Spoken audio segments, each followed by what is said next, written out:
यार मैथमेटिक्स के अंदर बच्चों को फॉर्मूले का कॉन्सेप्ट कितना भी समझा लो, जब उनके सामने क्वेश्चन आता है तो उन्हें समझ ही नहीं आता है कि कौन सा फॉर्मूला इस्तेमाल होगा।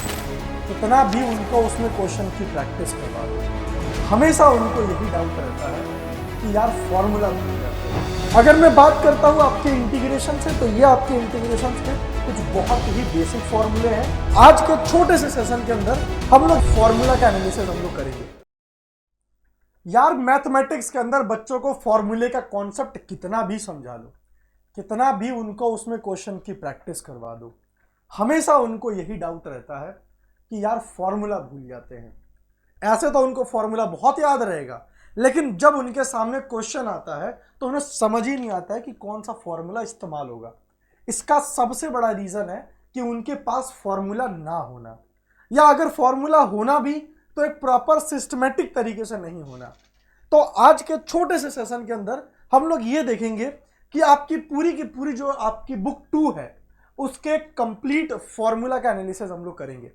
हालांकि कंप्लीट एनालिसिस बुक 1 का ऑलरेडी हम लोग कर चुके हैं, आप वीडियो सेक्शन में देख सकते हो, और आप लोगों की रिक्वेस्ट पे ये है आपकी बुक 2। तो आजा भाई देखते हैं फॉर्मूला की आपकी ये सीट है। और अगर मैं बात करता हूं आपके इंटीग्रेशन से, तो ये आपके इंटीग्रेशन के कुछ बहुत ही बेसिक फॉर्मूले हैं। x की पावर n का xn+1 और डिवाइडेड बाई n+1। अगर कुछ भी नहीं दे रखा होता इंटीग्रेशन के अंदर तो इसका मतलब कि x दे रखा है, वो आपका x+c बनता है। cos x का sin x का माइनस cos x, और tan x का डिफरेंशिएशन sec स्क्वायर x होता है, इसीलिए sec स्क्वायर x का इंटीग्रेशन tan x होता है। बात करूंगा cosec स्क्वायर x की माइनस का cot x, sec x का differentiation sec x tan x होता है, इसीलिए उसका इंटीग्रेशन sec x बन जाएगा। cosec x cot x minus का cosec x बनेगा। वैसे भी अगर ये माइनस का दे रखा है तो समझ जाना कि वो c से स्टार्ट होने वाला ही रहता है डिफरेंशिएशन में। और ये आपके सामने है कुछ बेसिक, जैसे कि अगर मैं आपसे बोलता हूं कि साइन इनवर्स x का डिफरेंशिएशन बेटा क्या होता है, तो आप मेरे को कहते हो ना कि 1 डिवाइडेड बाई अंडर रूट में 1 माइनस एक्स स्क्वायर। तो अगर मैं बोलूं इसी का इंटीग्रेशन क्या है, तो आप कहोगे साइन इनवर्स x। जो आपने चैप्टर नंबर 5 में मैंने बता रखा है पिछले वाले सेशन में, वही चीज इसमें है कि यहाँ पे देख लो cos इनवर्स x, माइनस का cos इनवर्स x दे रखा है, ये सारा का सारा tan इनवर्स x है आपका, माइनस का cot inverse x, sec inverse x, minus का cosec इनवर्स x, सब कुछ एकदम हूबहू वैसा ही है। आपको बस पता होना चाहिए चैप्टर नंबर 5 में आपने किसका डिफरेंशिएशन किया है। बार बार इनको लिखोगे तभी बेटा पता चलेगा, नहीं लिखोगे तो कुछ नहीं पता चलेगा। ये कुछ बहुत स्पेशल है, जैसे e की पावर x का e की पावर x देखने को मिलेगा, 1/x का आपको log x देखने को मिलेगा, और a की पावर x का, ये बहुत इंपॉर्टेंट है, अगर a की पावर x का इंटीग्रेशन करोगे तो a की पावर x log में a+c ये आपका बनेगा। अगर आपसे बोल देगा e की पावर x का इंटीग्रेशन क्या होगा, तो बेटा ये e की पावर x ही बनेगा इंटीग्रेशन। और अगर ये बोला जाएगा कि e की पावर ax का इंटीग्रेशन क्या होगा, तो e की power ax divided by x का कोफिशिएंट a है तो a, ये आपका आंसर बनेगा। ध्यान रखना, क्वेश्चन की प्रैक्टिस भी बेटा इस पे करते रहना। ये आपके नॉर्मल बेसिक्स हैं, मतलब फॉर्मूले तो नहीं है बट कॉन्सेप्ट है। Substitution, partial fraction, integration by parts, ये आपके नॉर्मल से दे रखे हैं। ये आपके डेफिनेट इंटीग्रेशन के ऊपर है। आपने देखा होगा डेफिनेट इंटीग्रेशन में कैसे a से लेकर के b तक कोई भी ऐसी चीज चल रही है। अगर f ऑफ x dx दे रखा है तो एक बार f ऑफ b माइनस एक बार f ऑफ a करते हैं, बहुत सिंपल सा है ना। ये चीज हम लोग कैसे करते हैं, इंटीग्रेशन बाय पार्ट्स, आपको याद होगा ना आइलेट, बताओ बताओ बताओ, आपको याद होगा आइलेट, आपको मैंने बार बार ये चीज बता रखा है आइलेट। इधर से चलना स्टार्ट करेंगे, ई से क्या है एक्सपोनेंशियल फंक्शन, आपका टी से ट्रिग्नोमेट्री फंक्शन, ए से अलजेब्रिक, एल से लॉग, आई से इनवर्स। यहाँ एग्जाम्पल भी दे रखा है, ई की power x sine square x, x square x cube, log x, sine inverse x, सब कुछ मैंने यहाँ पे दे रखा है। उधर से आना स्टार्ट करेंगे, जो पहले पढ़ेगा उसको सेकंड फंक्शन लेंगे। और मैंने आपको इसमें फॉर्मूला भी बता रखा है कि अगर कोई आप इंटीग्रेशन कर रहे हो फर्स्ट और ऐसे सेकंड मान करके, तो बेटा फर्स्ट वाले को बाहर करोगे, सेकंड वाले को इंटीग्रेशन करोगे, बड़ा सा साइन, और एक बार फर्स्ट वाले को डिफरेंशिएट करोगे, सेकंड वाले को यहाँ पे आप क्या करोगे इंटीग्रेशन करोगे, फिर ये बड़ा सा एक इंटीग्रेशन का साइन लगा दोगे, बस हो गया। ये आपका था। अच्छा, डेफिनेट इंटीग्रेशन के कुछ आपके सामने इंपॉर्टेंट फॉर्मूले है, बहुत ध्यान से समझना इसको। अगर दे रखा होगा ए से लेकर के बी तक, तो बेटा ये आपका क्या बनेगा, बी से लेकर के ए, लेकिन ये साइन क्या आ जाएगा, माइनस का। ये क्या बनेगा, बी से लेकर के ए, और साइन क्या आ जाएगा आपका, माइनस का। अगर यहां पे ये सेम बोला जाए, ए से लेकर के ए और F of X D x, तो ये आपका क्या बनेगा, जीरो। ये आपका क्या बनेगा, जीरो। और वही अगर मैं बोलूं ए से बी तक है कोई कांस्टेंट है, जैसे मान लो कि ए से बी तक ये आपका कांस्टेंट है, तो बेटा सी वाला बाहर आ जाएगा और ये आपका ए से बी तक बन जाएगा F of X D X, C आपका बाहर आ जाएगा। सेम चीज अगर दो तरीके से डेफिनेट इंटीग्रेशन में दे रखा है, एक एफ ऑफ एक्स दे रखा है, जी ऑफ एक्स दे रखा है, तो दोनों को आप अलग अलग लिख सकते हो, एफ ऑफ एक्स को अलग लिख सकते हो, जी ऑफ एक्स को अलग लिख सकते हो।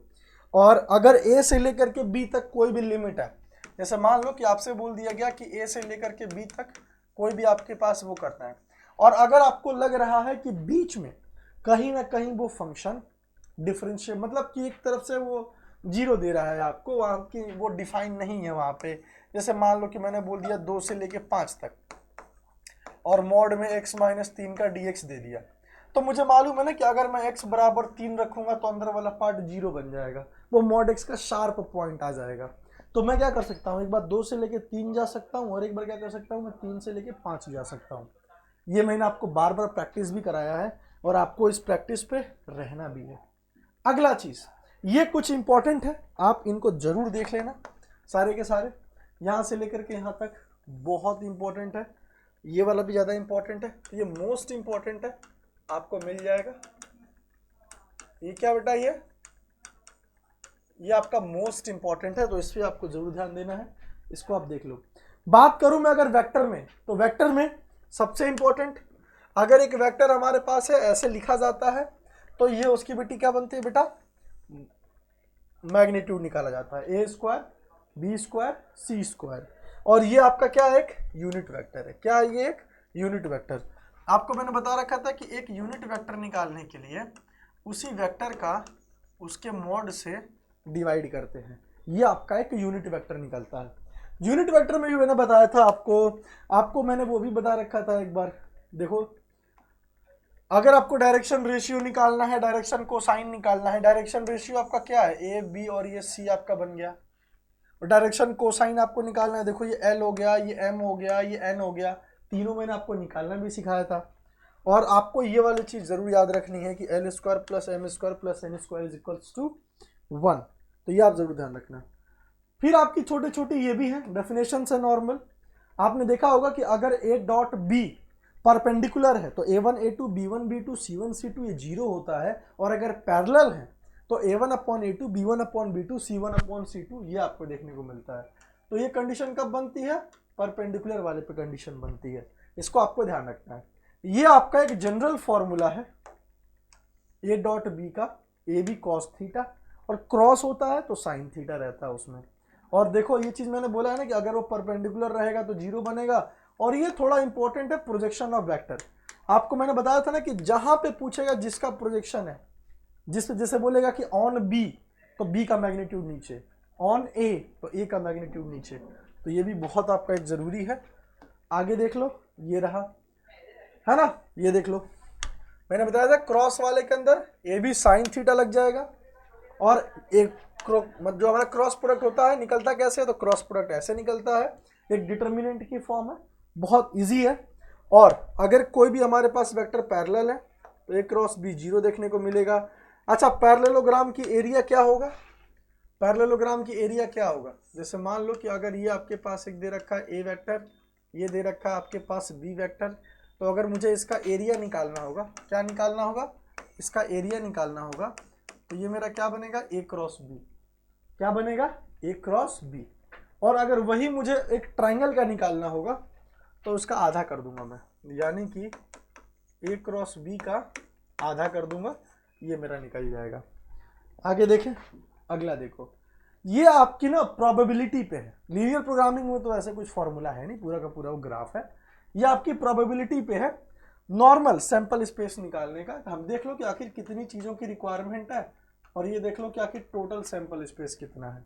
तो कोई भी एक प्रोबेबिलिटी होने का ये आपका एक फॉर्मूला है, ठीक है, एक इवेंट का होने का ये आपका फॉर्मूला है।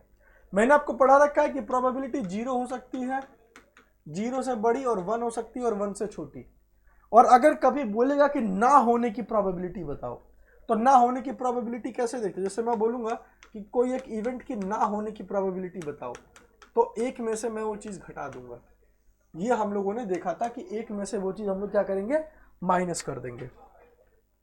सेम टू सेम हम ये देखते हैं, आपका क्लास 11th का ये टॉपिक है ए यूनियन बी। जब हम लोग निकालते हैं, ये वहां का टॉपिक है कि P of A P of B minus A intersection B. ये आपका क्या है, इंटरसेक्शन बी है। क्या है ये, इंटरसेक्शन बी।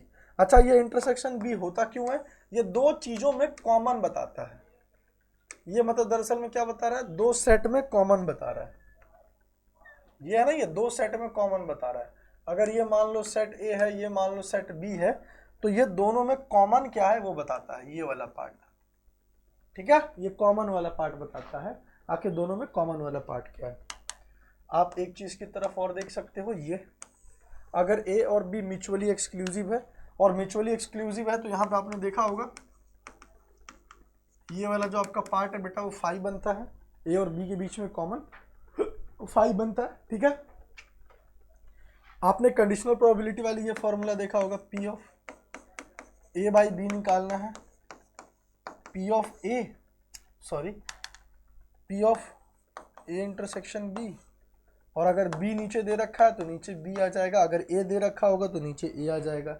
ऑलरेडी मैंने आपको बता रखा है। और ये है आपकी theorem of total probability. Total probability में एक एक करके सारी चीज़ों को ऐड किया जाता है।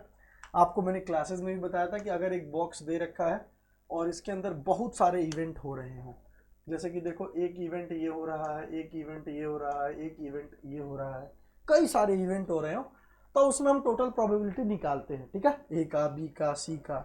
और बेस थ्योरम भी हमारा उसी पे एक होता है। बेस थ्योरम के ऊपर हालांकि आपके लिए एक वीडियो बन गई है, बस अपलोड करना बाकी है। बेस थ्योरम के लिए आपकी जो वीडियोस हैं, आपको मैंने क्लास में बताया था कि जैसे कोई एक बॉक्स है, उसमें से 2 बॉल निकालनी है, 3 बॉल निकालनी है, तो उनका बेस थ्योरम से रिलेटेड कैसे क्वेश्चंस बनते हैं। हालांकि ये आपके पास अभी एक रिकॉर्डिंग फॉर्म में आने वाला भी है बेस थ्योरम। और अगर आपको बेस थ्योरम डिटेल में चाहिए और प्रॉपर क्वेश्चंस के साथ चाहिए, आप बताओ, मैं आपके लिए ले आऊँगा। कमेंट करके आप लोग बता दो बेस थ्योरम के ऊपर। तो ये था आपका बुक 2 में टोटल फॉर्मूले। जितने भी फॉर्मूले आपके हैं वो सारे के सारे फॉर्मूले इन अ सिंगल वीडियो। तो मिलते हैं नेक्स्ट वीडियो में। Bye bye, take care.